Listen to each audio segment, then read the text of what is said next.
Бүгін бізде Қазақстан Жазушылар одағы, Қазақстан Журналистер одағының мүшесі, Қазақстан Салт дәстүр ғылым академиясының академигі, журналист, жазушы, этнограф Болат Бопай ұлы ағамыз қонақта. Болат аға, қош келдіңіз.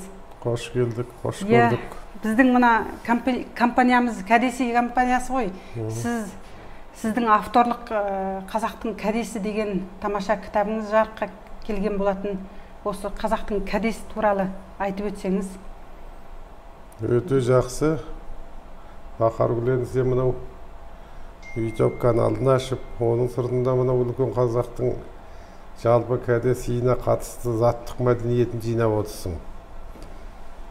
Кәде дегенде қазақтың бүтін салты, дәстүрі, әдеті, ғұрпы, нанымы, сенімі, ырымы, жырымы, тұтас өміріндегі алым, берім, сый кәдесінің барлығы сол жаңағы өзің айтқан қазақ кәдесі деген кітапта жазылады. Ал енді сен сол кітапта жазылған нәрсенің бәрін осы әдемай компанияңда. Астанада да бар ғой? Иә, Астанада. Астанада және осы жерде түгел жинап, жарқыратып көрсетіп отырсың. Иә, қазақтың кәдесі деген. Иә, қазақтың кәдесі, сый кәдесі деген. Сол кітабыңыз маған өте жақын болды. Бұл енді айтайын деп отырғаным, мәдениетте екі мәдениет бар, бірі заттық мәдениет, біреуі рухани мәдениет. Ал енді оның сөз жүзіндегі, жалпы жан дүниедегі сезіну, қабылдау, көңілге түйу, ойға алу, философиялық үлкен талғамдардың бәрі бұның рухани мәдениетке жатады. Сенің сол рухани мәдениеттің жауһарларын қол өнер түріндегі жалпы биік, өте керемет шеберлікпен жасалған, өте көздің жауын алатындай заттық мәдениетін сен жинап отырсың. Соның теориялық нәрсесін мен жазып отырмын. Бұл дегеніміз құстың қос қанатындай екі мәдениеттің қатар дамығаны деп қабылдауға болады. Ал енді бүгінгі жаһандасу дәуірінде жалпы қазақтың ұлт болып сақталып қалатын кезінде, иә болмаса жаңағы ғылым техниканың, мәдениеттің, экономиканың, саясаттың жер шарындағы барлық үрдісі ұшқан құстай дамып кетіп бара жатқан кезде ұлттың жойылып кетпеуі, жоғалып кетпеуі, жұтылып кетпеуі үшін бірден-бір ұлтты сақтап қалатын нәрсе қазақтың дәстүрі, салты, әдеті, ғұрпы, өзіне тән тілі, ділі, өзіне тән меншікті мінезі, болмыс бітімі.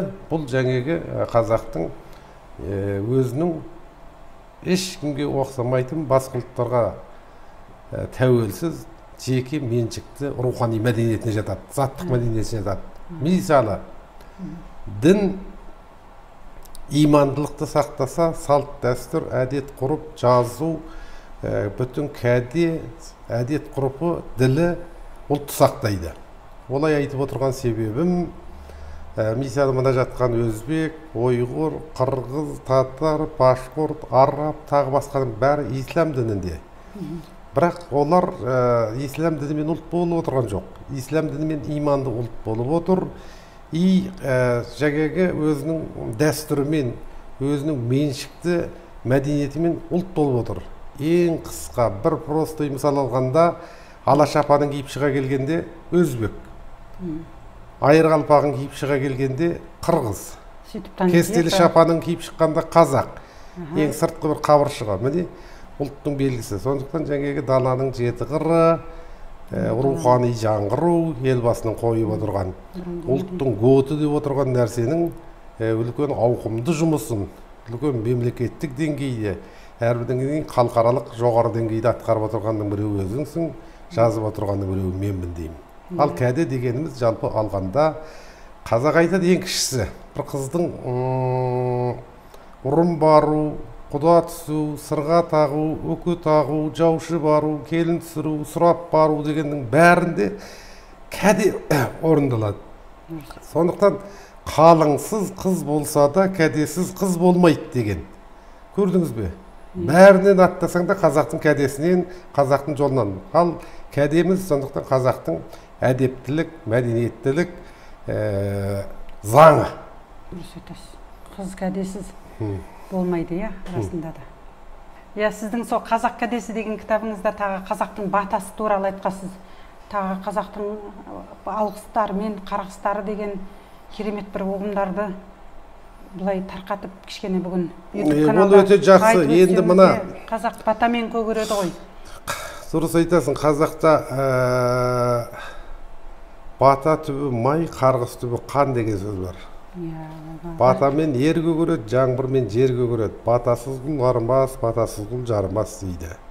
Сондықтан ата ананың батасы бақыттың бастау есігі дейді.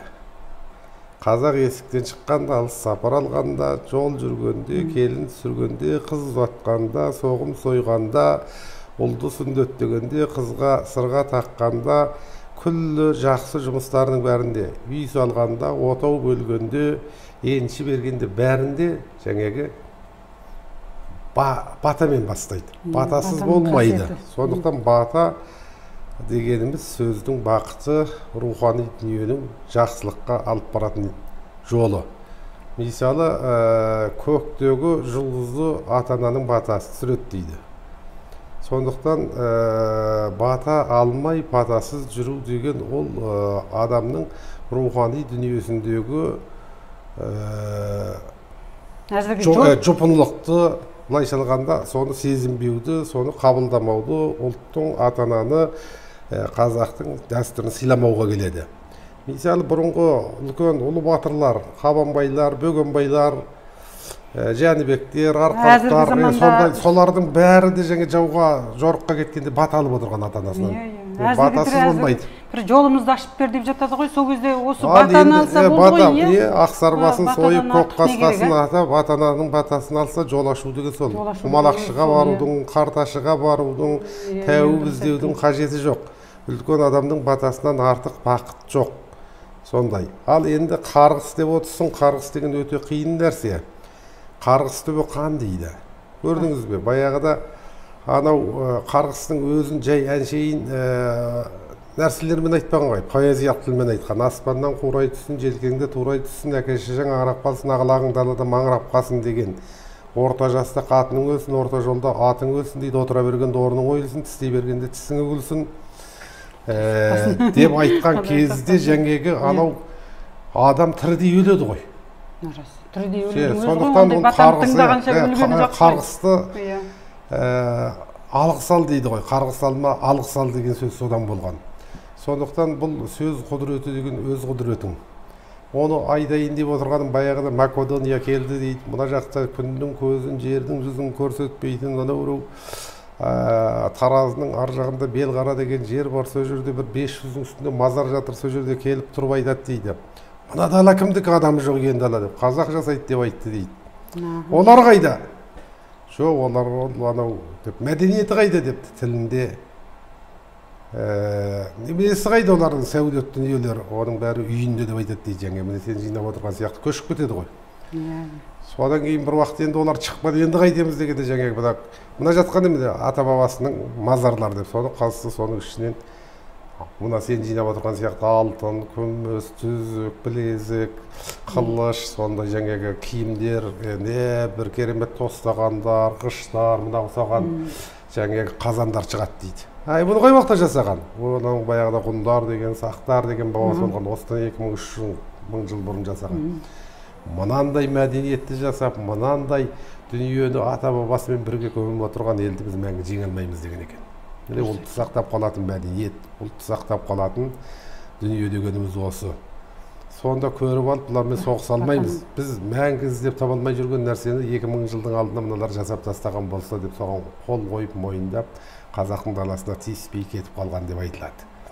Сонда жаңағы олар неменемен өседі дегенде біреуі сол батамен өседі деген екен. Олар неден қорқады дегенде, қарғыстан қорқады деген екен. Сондықтан міне қандауыз қарғыстан еліміз, жұртымыз, халқымыз аман болсын. Батаның қасиеті туралы керемет айтып өттіңіз. Енді соғымбасы, табақ тарту туралы бір жақсы дәстүрлерді жалғастырып айтып отырсаңыз. Енді қазақта дәм дәнекер дейді. Ақты телміртпе дейді, ақтан аттама дейді, аруақты Құран оқымай тастап кетпе дейді. аш жегеннің аузы жұмсақ дейді. Сондықтан қазақтың ақ дастарқаны деген өте киелі нәрсе. Сондықтан мынау жаңағы 52 түрлі табақ тарту дәстүрі бар. Мысалы бас табақ, орта табақ, аяқ табақ, келін табақ, қыз табақ, ұл табақ деген. Сосын кейін жаңа қос табақ, кежім табақ деген көп табақтардың түрі бар. 52 түрлі табақ тартады. Ол табақтың бәріне ет салынады, бірақ сол кәделі. Сол соғымды сойғанда қазақ өз жұрты, нағаш жұрты, қайын жұрты, көрші қолаңдарын шақырып жаңағы ақбатамен сояды. Өйткені ол соғымға ірғара сояды, түйе, сиыр, жылқы сияқты. Содан кейін қой сояды. Қой сойғанда бір 7-9 сол сияқты тақсандарменен соғымға тап сояды. Әйтпесе ірғара мал сояды. Енді содан кейін жаңағы қуырдағын қуырып жейді, соғым басына шақырады. Соғымның басын жеке жемейді, соғымның басын жеке жесе, басымыз жеке қалады дейді. Онда құттырады дейді. Ірғараның басын жаңағы асып, үлкендермен, көрші қолаңдармен бөлісіп, басымыз қосылып жүрсін деген ырым. Берекенің асы. Ал бүгінгі тілмен айтқанда бір жылқыңыз $2000-3000 тауар. Кептіріп сатсаңыз үлкен ақша. Бірақ қазақ сол соғымды сойып отырып, сол соғымның ең майлы, ең кәделі, ең етті, ең негізгі, ең тамаша, жұмсақ дәмділерінің бәрін қонаққа сақтап отырады. Өздері қонақ келгенше қақпышын жеп отырады. Сосын кейін мынау құданыкі, мынау құдағидікі, мынау арнайы қонақтікі, мынау қыдырма қонақтікі, мынау қылғыма қонақтікі, мынау қыздың шұжығы, мынау ұлдікі, мынау келіндікі, мынау құдағидікі, мынау алысқа кеткен жолаушыныкі деп бәрін сыбаға сақтап отырады. Сонда бүтін жаңегі ұлттың берекесін, бірлігін, дәмді дәнекер етіп отырып жаңегі сол жаңағы соғым басына жинап отырып, соны атқарып отырған. Ал енді бұрынғы хандарымыз Абылайдан тартып, анау арғы Жәңгірден бергі неге дейінгі Жәнібек, Керей хандарға дейінгі нәрсенің бәрін көріп отырсыңдар, тарихта көрсетіп біліп отыр. Соның бәрі де жаңағы дастарханға, көкбасқа, ақсарбас сойып отырып, жаңағы дастарханның басында мемлекеттің, ұлттың, ұрпақтың келешектерін шешіп отырған. Сондықтан қазақтың дастарханы киелі, қазақтың соғымы иелі. Сондықтан жаңағы дәмге түкірмейтін, дәмден аттамайтын, дәмді тастамайтын, дәмге құрмет ететін, дәмге тапсырдым дейтін сөздің бәрі содан болады. Сондықтан ол өте керемет ұғым, өте киелі ұғым соғым деген. Сондықтан қазақта соғым соймайтын, соғымға құрмет етпейтін, бұқардың үйінде атаңның асы шақырып жатыр дегенде жаңағы Абылай хан баладай дедек қағып барады ғой. Қазыбектің әкесі Әбдібектің үйіне. Сондықтан асқа осылай құрмет еткен. Ал жаңағы үлкен табақтардың бәрінде де өзінің жаңағы жамбас, ортанжылық, асықжылық, мысалы асықжылықпен төсті кімге береді? Келін мен күйеуге береді. Жаңағы кәріжілік бас, ортанжылық, жауырын жамбас қосымшалармен басты харларға береді. Содан кейін әкесі дастарханға байланысты кәделерді айтып кетті. Әкесі тірі бала мысалы үшін басымы жұмайды, әкем өліп қалады деп. Өйткені ол құрметсіздік болады. Сондықтан сол жаңағы басты қастерлеу, асты қастерлеу біздің өте бір керемет ғасырлардан келеді.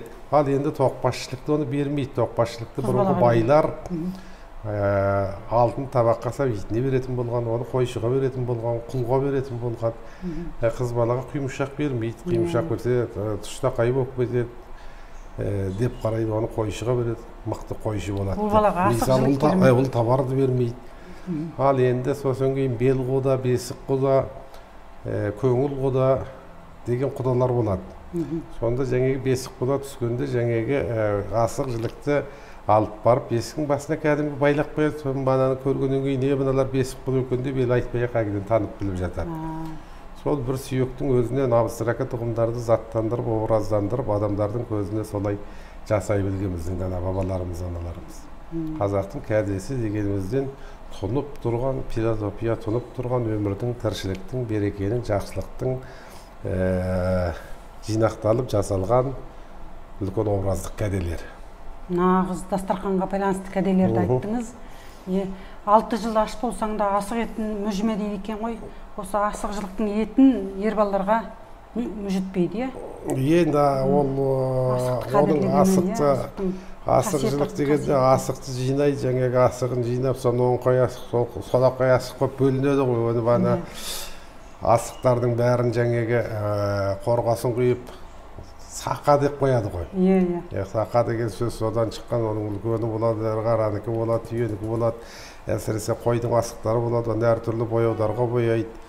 Сонан кейін ол жаңағы бала оны мұжыса, оның ана сіңгірін ойын омар болып кетеді, сақалы толық жетілмейді, асқазан ауырады, шегі түйіледі деген сияқты. Оның кейін анау жаңағы шайналмағаннан кейін кеңірдекке тұрып қалатын, сондай қауіптігіне жағдайына қарап, соның бәрін шектеген ғой. Дұрыс айтасыз. Қазақта әйелдерге байланысты ырымдар өте көп қой. Соның ішінде мына жерік ас туралы айтып өтсеңіз. Бұл енді жерік асы дегеніміз өте керемет нәрсе. Бұл енді ана 2 қабат болғаннан кейін, бала көтергеннен кейін, құрсағына мәтікесіне бала түскеннен кейін, жаңағы бала ананың денесіндегі бүтін дәрумендермен ішінде жатқан кіндік арқылы қоректенеді. Сол арқылы өседі. Ананың жеген тамағын қорытылып болғаннан кейін ішіндегі дәрумендерді бала ауызды емес, ол кезде кіндік арқылы денесіне жинап, сол арқылы өседі. Сол кезде ананың денесінен таба алмаған дәрумендерді ол бала сырттан іздейді. Сосын баланың көксігі ананың жерігі болып қалыптасады. Сосын жаңағы бала қажет еткен нәрсені жаңағы ана аласырып іздейді. Содан кейін ол жерік дегенде ит жерік, бит жерік деген көп жеріктер болады. Мысалы, аштыға, тәттіге, құстың етіне, тағы басқаға. Баяғыдағы батыр бабаларымыздың шешелерінің бәрінде аңызда айтылған кезде үлкен ұлы жерік дегендер болған.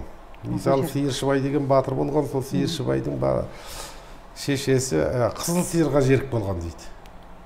Өңіне дейін. Сонда жаңағы сиырдың артынан қуып, сиыр жатқан жерге жатып, сиыр жатқан жердің топырағын иіскеп, соның жүнін жұлып өрісте жүрген сиырды қуат дейді. Сонда жаңағы сиырды сойып беріп, сол сиырдың еті төгегенде жерігі басылған дейді. Содан туған Сиыршыбай Қарағұл ұлы дәу қарағайды көтерген, үлкен тасты көтерген, сондай жаңағы мұндайды ұлы жерік дейді.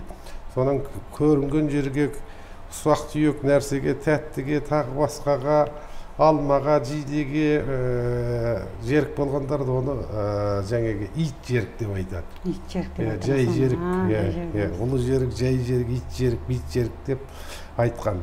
Оның жалпы ол соқыр сенім тағы басқа емес, іштегі баланың қажетіне қарай жаңағы жеген ас арқылы баланы қоректендіру ол. Кіндік арқылы қоректенеді, сосын бала өсіп жетіледі. Сосын жерігі қанбағанда еріне жырық болып қалады, құлағы шұнақ болып қалады, тағы бір жері кем болып қалады деп айтылады ғой. Содан түйенің етін жеме 12 ай көтереді, қоянның етін жеме жырық болып қалады деп. Бірақ енді сондай жерік болып тұрған кезде, жерік дәрумен болып өте қажет болып тұрған кезде жерік асын береді. Мысалы, Жәнібек батыр Көкбөрінің етіне жерік болды дейді, ана Бәтима апамыз. Сонда жолдас жораларымен сыралғы дейді ертіп кетсе, сонда менің бетінде бір кетіп бара жатыр дейді, көкжал арлан. Соны қуып жетіп тірідей шалма тастап, аузына кескек байлап алып келгенде жаңағы жерікпен отырған анамыз жүгірді дейді қасқырға. Тірі қасқырға. Сен ойлашы, жеріктің күші болмаса. Сонан жүгірген кезде жаңағы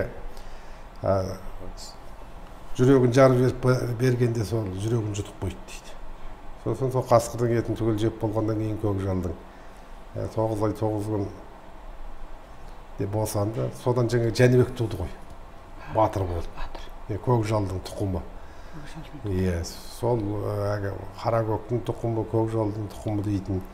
Ол енді адам деген рухани дүниеден, қоректік дүниеден, заттық дүниеден, қоршаған ортадан, жан жақтан бәрінен кемелденіп отырады ғой. Сондықтан ол өзінің сүйген асын жеген де жаңағы бала өте кемелді, өте ақылды болып туылатын болып отыр. Содан кейін жаңағы уыз деген сөз бар қазақта.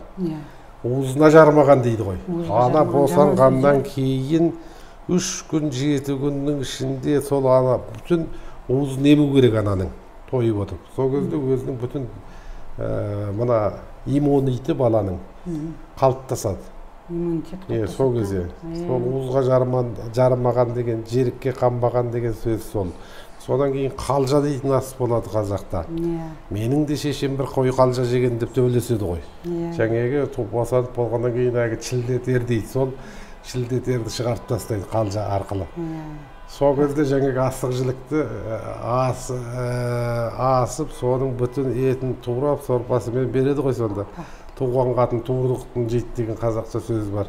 Содан кейін баяғыда батыр бабаларымыз, аналарымыз ол далада туады, сол жерде ондай мындай ақ бәлниса қайда, ол жерде немене қайда, қыста қарда, жазда, жаңбырда, желде, далада, түзде босанады да, сол жаңағы қалжаның етін тойып жеп алады да, белін мықтап байлап алады да, көшіп қонып жүре берген ғой.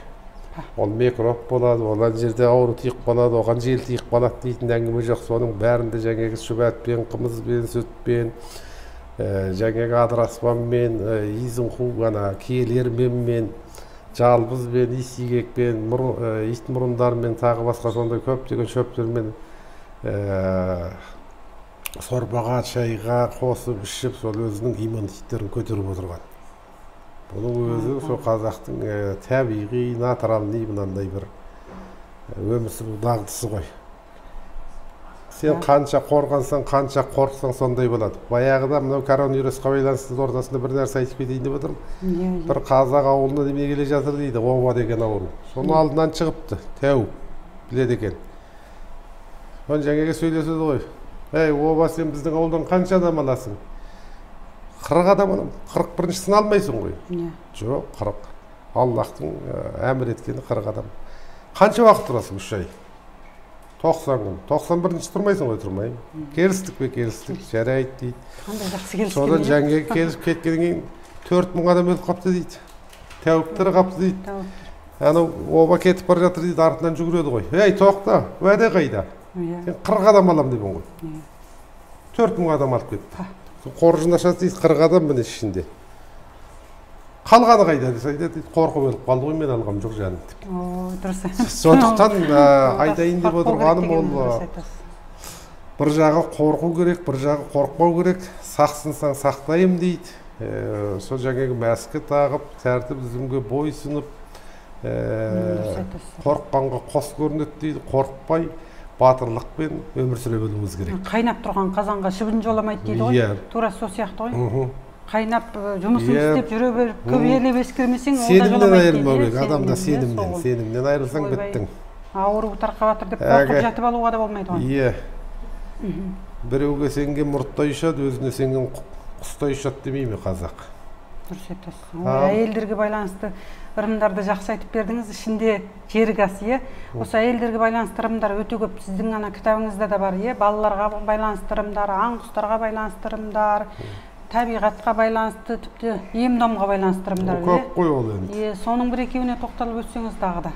Ырымдарды енді қазақ ырымсыз жүрмейді ғой. Әлі күнге дейін күнделікті тұрмыста біз ырымды қолданбасақ болмайды деп ойлаймын. Ырымды қолданбайтын қазақ біле тұрып қолданбағаса ол өкініп қалады дейді екен этнологтардың айтқанында. Қазақтың ырымы деген былайша айтқанда қазақтың ғылымы. Енді жаман нәрселерден, қауіпті нәрселерден, мысалы балаларды сақтандырады. Шаланы чұқыма, бұрын от жағады ғой. Отпен ойнама, оттан аттама дегеннің бәрінде, соның бәрін ырымға айландырып отырған нәрсе не?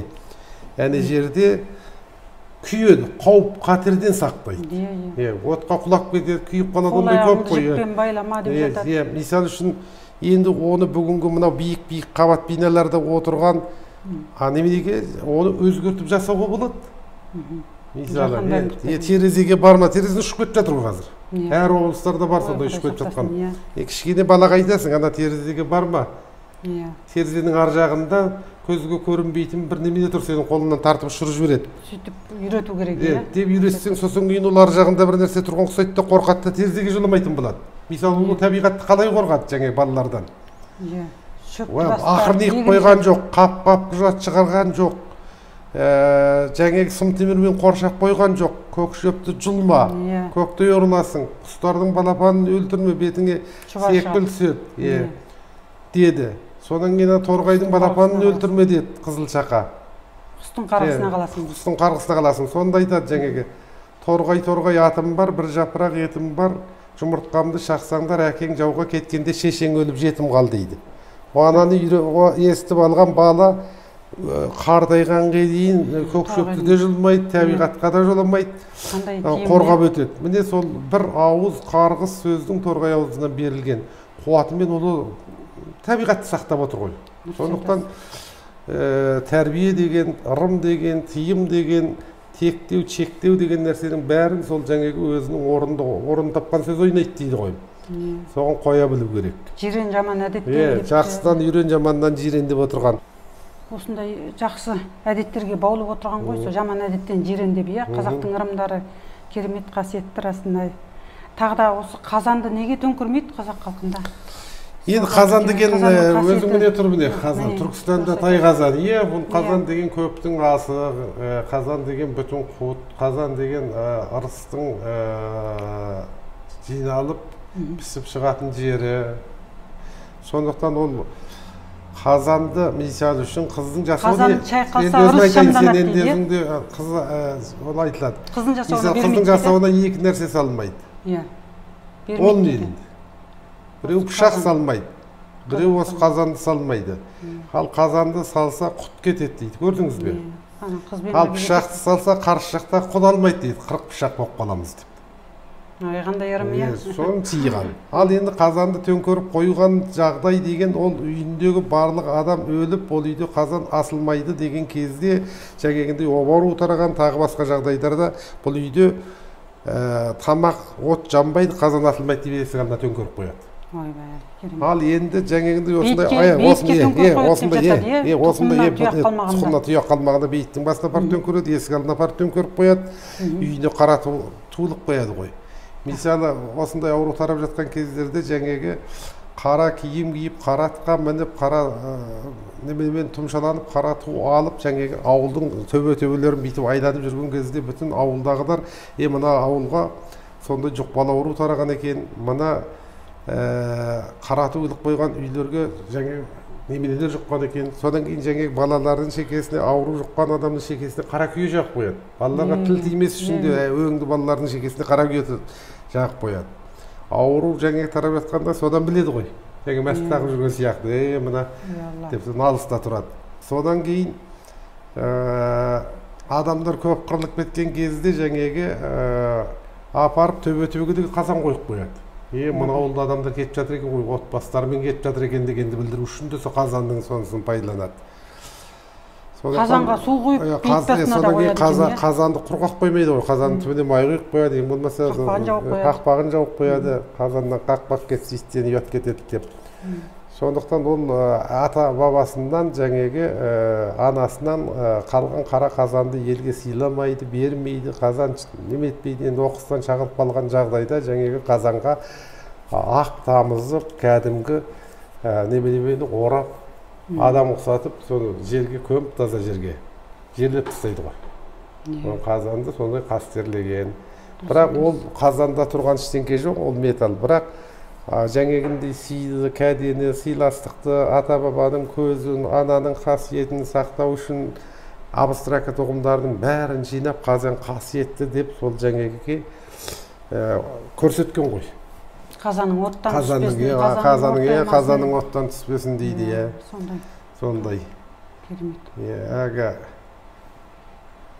шаңырағыңды, отын қазаныңды неме қылам дейтіннің бәрі сол ғой. Жауласқан кезде қара қазан деген ол өте қасиетті нәрсе. Қара қазан сары баланың қамышын дегеннің бәрі.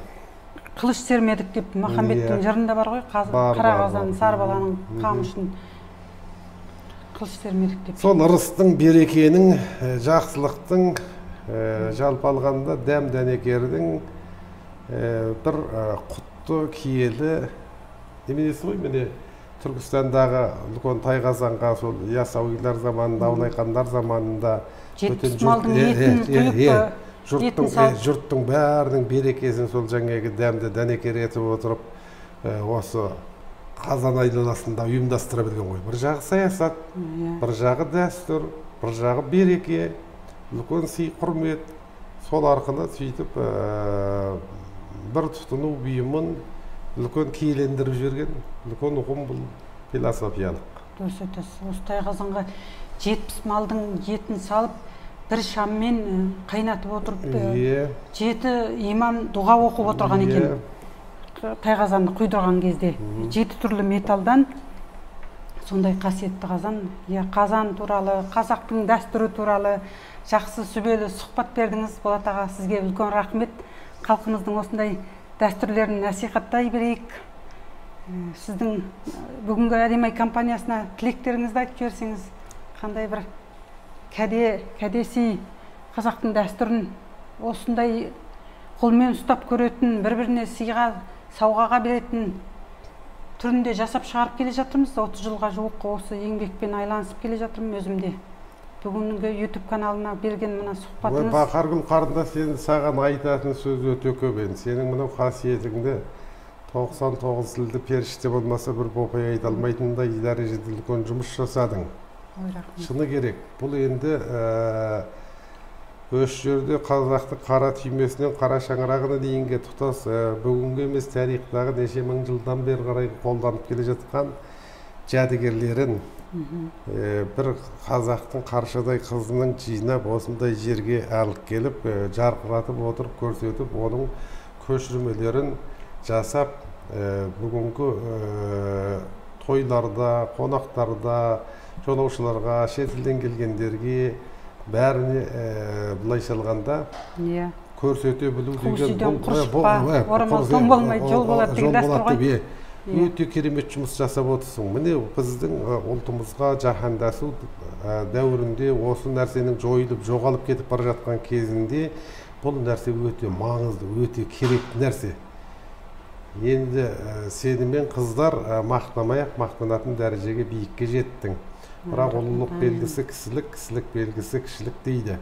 Әлі де сол баяғыдағы көрген қалпымыздағы қазақтың қарапайым әдемі қызы күйінше келе жатсың. Осы мінезіңнен айды ма? Сенің қолың алтын, барлығы өстіп жарқырап жүрсін. Мықты денсаулық болсын, еліміз аман, жұртымыз тыныш болсын. Барлығымыз берекемен бірлікте бола отырып, осындай бір көзге көрінбейтін, қолға ұсталмайтын, құлаққа естілмейтін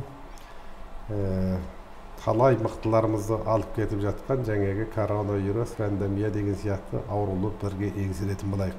Еліміздің туы биік, тұғыры берік, елші берекелі болсын, жақсылық болсын. Бәріміз осының бір алтын уғымыз, осының керегесіміз. Сол күндерімізден айырылмайық, мынау YouTube каналын алып, тағы осымен қоймай ары қарай халыққа бұны насихаттап айта бер. Рахмет. Жолың ашық болсын. Қарлытау асу дол өзен кешу көрсін дейді екен ғой. Сол тек қана амандық болсын. Жақсылық тілеймін. Жақсы, рахмет сұхбаттасқаныңызға. Бүгін бір тамаша сұхбат болды деп ойлаймын. Рахмет Болат аға.